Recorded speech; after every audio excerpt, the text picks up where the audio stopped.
Para esse vídeo eu tentei montar um pitching trazendo para vocês um plot que seja interessante e que possa causar um clímax na sua cabeça para você fugir do clichê, e depois no final eu vou deixar um cliffhanger.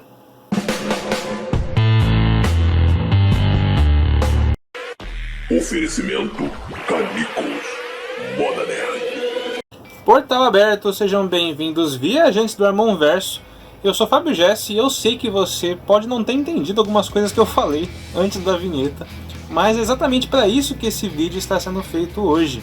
Para quem não sabe, além de editor do Estúdio Armon, eu também sou roteirista. Eu faço algumas histórias para artistas desenharem. Eu estou longe de ser um roteirista excelente. Tem pessoas que gostam das minhas histórias, mas eu não me considero um roteirista com um conhecimento tão vasto.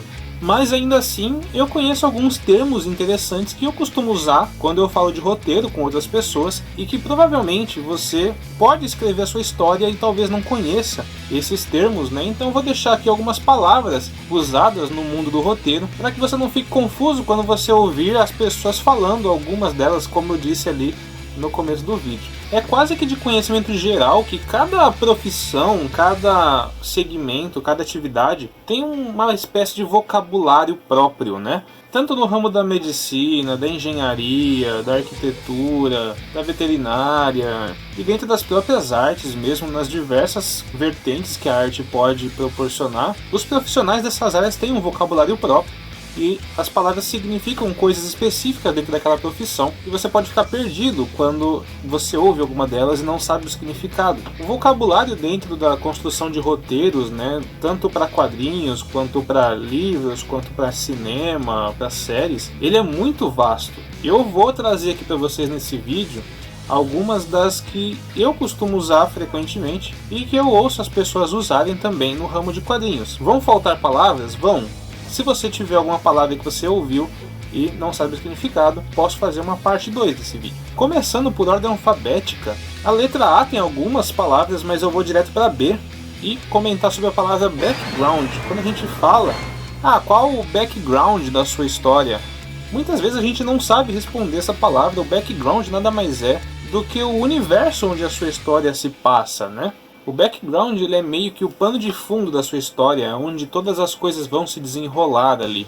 A próxima provavelmente vocês devem ouvir bem pouco, e é backstory.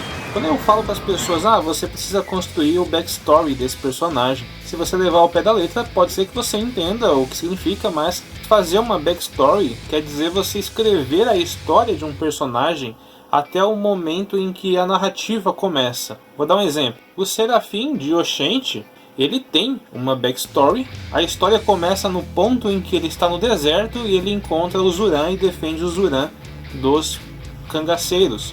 Mas o Serafim ele tem uma história passada com o seu avô, né? Ele tem ali o conflito com o seu pai, que é o Lampião, né?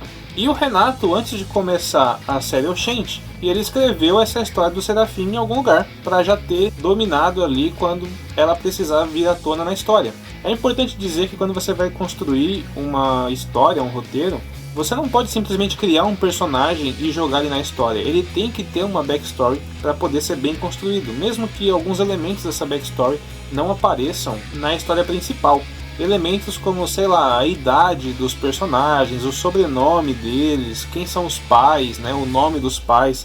Essas coisas elas podem não aparecer de imediato na história, mas você precisa saber responder caso alguém pergunte. Porque você criar uma história de vida para o personagem antes dele começar a história de fato, causa ele mais crível, né? Causa um personagem mais desenvolvido, mais profundo, com mais camadas do que você só... eu criei um cara ali, ele tem cabelo arrepiado, solta um poder pela mão e ele vai em busca de ser o mais forte. É basicamente você construir as camadas, né, dos personagens para tornar eles mais humanos. Passando direto para a letra C, a gente tem a palavra que todo mundo ouve e a gente fala muitas vezes aqui no canal, que é clichê. O que é um clichê? É um recurso que você utiliza algo que a pessoa já conhece ou que é um local de conforto ali para as pessoas, né? Por exemplo, a história de dois amigos que brigam, um segue o caminho maligno, o outro segue o caminho do bem e eles têm que se enfrentar no final. Naruto, isso é um clichê, existem várias outras histórias E é algo que, se criar uma nova história que tem esse mesmo conceito e a pessoa gosta desse conceito, ela vai se reconhecer e vai gostar dessa história. Tem muita gente que reclama do clichê como um negócio de pouca criatividade e até sendo um artifício fraco para a criação de histórias, mas um bom clichê pode tornar uma história divertida, dependendo se você varia na temática ou se você faz o clichê bem feito, né? O clichê ele pode ser a história em si, ou pode ser alguma cena, ou pode ser algum personagem, né? O típico personagem de cabelo branco e sério que você vê em muitos animes, muitos mangás, ele é um clichê. Ou alguma fala, né? Algum texto ali que você já reconhece que sempre tem, né? Os personagens de anime falando: eu vou me superar, vou ser mais forte e tal, vou defender meus amigos. Isso é um clichê também. Então essa palavra ele engloba muita coisa, mas para resumir, é algo que é facilmente reconhecível, né? Quando você pega alguma história que já aconteceu e você passa para os seus personagens ou passa para a sua história, né? Algo que seja mais confortável para os leitores e que eles já tenham visto antes. Uma palavra que eu não vejo praticamente as pessoas usarem, mas eu pessoalmente uso bastante, é cliffhanger. No ramo do roteiro, cliffhanger é algo muito fácil de entender, apesar de ser uma palavra difícil. Nada mais é do que o gancho, né? O que é o gancho? Quando você faz uma história, você tem um capítulo 1. Ao final do capítulo 1, você tem que deixar uma pontinha para a pessoa se interessar em ler o capítulo 2, porque senão a pessoa para de ler e vai embora. Para você deixar essa pontinha, você vai causar um cliffhanger. Ou seja, vou dar um exemplo aqui. O personagem acabou de passar por uma luta muito ferrenha, ele está lá todo em frangalhos, né? Ele acha que venceu o adversário, o capítulo está chegando ao seu final, e aí, olha que ele vira uma esquina, ele topa com um inimigo maior ainda. Esse é um cliffhanger, porque agora a gente vai pensar: putz, e agora? Como é que ele vai enfrentar esse cara, né? Eu quero ver quem é esse cara, eu quero ver o que esse cara vai causar com o protagonista. Então você passa para o próximo capítulo. Normalmente é usado no final de capítulos de quadrinho e tal, ou no final de volumes, né? Até na virada de páginas também pode ser usado como cliffhanger, né? Para você incentivar as pessoas a virar a página. E é algo que todo mundo que lê quadrinhos já está acostumado, mas não sabia a nomenclatura. Agora vocês sabem. Passando para a letra D, a gente tem um que todo mundo conhece, que é um termo proveniente da comédia grega chamado Deus Ex Machina. O que é, meu Deus, Deus Ex Machina? Sabe quando você cria a sua história ali e você chega num ponto que você fala: e agora? Como é que eu resolvo essa situação? Meu personagem está encurralado por 10 inimigos e ele não tem forças para derrotar os 10 inimigos. O que eu vou fazer? Que tal cai um meteoro em cima dos 10 inimigos? Isso resolve a situação e livra meu personagem. Só que você acaba de fazer um Deus Ex Machina, né? Você tirou uma solução sem fundamento algum, né? Uma ação divina, uma ação extrema, uma ação que tira literalmente da bunda para poder resolver uma situação que você não tem controle ali, né? Para resolver de uma forma positiva, né? Isso é um Deus Ex Machina. É um negócio que causa muita polêmica, porque se você cria algo assim, que não tem um fundamento na história e vem do nada, meio que causa um furo de roteiro ali. Então é uma coisa que não é muito bem vista pelas pessoas que acompanham histórias e tal, mas fica aí a curiosidade do termo. Eu vou pular algumas letras porque tem muitas palavras interessantes e provavelmente eu vou ter que fazer uma parte 2. Vou pular direto para o P e explicar o que é um plot, né? Quando a gente fala qual que é o plot da sua história, o plot nada mais é do que o enredo, a trama, do que se trata a sua história, né? Então, qual que é o plot de uma história? É o dorso dramático da sustentação ali, pro que é, de onde tá indo aquela história, né? Basicamente, o gerador do núcleo central ali, né? Qual que é o plot de One Piece, por exemplo? É um personagem, um rapaz que ele foi salvo por um pirata e ele quer se tornar um pirata porque ele acha isso muito legal. E ele quer chegar o mais longe possível, ou seja, no tesouro mais famoso de todo mundo, só por pura diversão, e ele vai derrotando quem estiver no caminho. Esse é o plot de One Piece, é algo bem resumido, então quando eu perguntar qual é o plot da sua história, você resume ela pra mim, do que se trata, né? Ou pra quem perguntar pra você.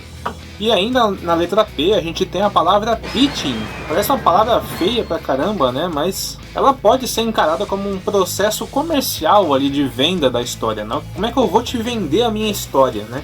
Não vender literalmente no sentido comercial, assim, no sentido de não, compra meu quadrinho. Não é muito isso. O pitching é mais usado na forma, por exemplo, se eu for te vender a ideia de Paulo Rangers, como que eu te convenço a ler Paulo Rangers do Valdenis Lopes? Eu posso chegar para você e falar: olha, Paulo Rangers é uma paródia de Power Rangers. Ok, mas você vai ler se eu falar dessa forma? Ou eu posso te vender de uma forma diferente. Paulo Rangers é um grupo de Paulos, todos eles se chamam Paulo, e eles foram convocados por uma inteligência superior por causa de um pastel, e o objetivo deles é derrotar a dinastia dos riquinhos chamados Enzo.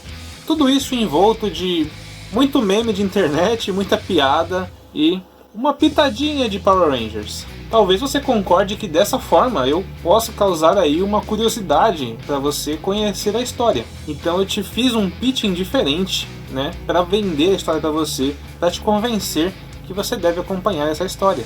Bom, por hoje são esses termos, né? Como eu disse, tem muitos outros. Se vocês gostaram de saber mais sobre esses termos de roteiro, deixa nos comentários aqui embaixo que eu posso voltar para fazer uma parte 2 com outros termos diferentes e assim explicando para vocês pouco a pouco aí as palavras misteriosas do mundo dos roteiros que muita gente talvez não saiba o significado. Se você gostou desse vídeo, deixa o seu like, que aí eu vou entender que você gostou mesmo e que eu devo fazer uma parte 2. Se inscreve no canal se ainda não for inscrito e compartilhe com seus amigos que estão fazendo alguma história e precisam entender um pouco mais de roteiro, ou que só gostam de saber de curiosidades mesmo. Eu agradeço aí por compartilhar, beleza? É um prazer ter você por aqui. Muito obrigado por ter assistido esse vídeo. Eu vou ficando por aqui e portal fechado.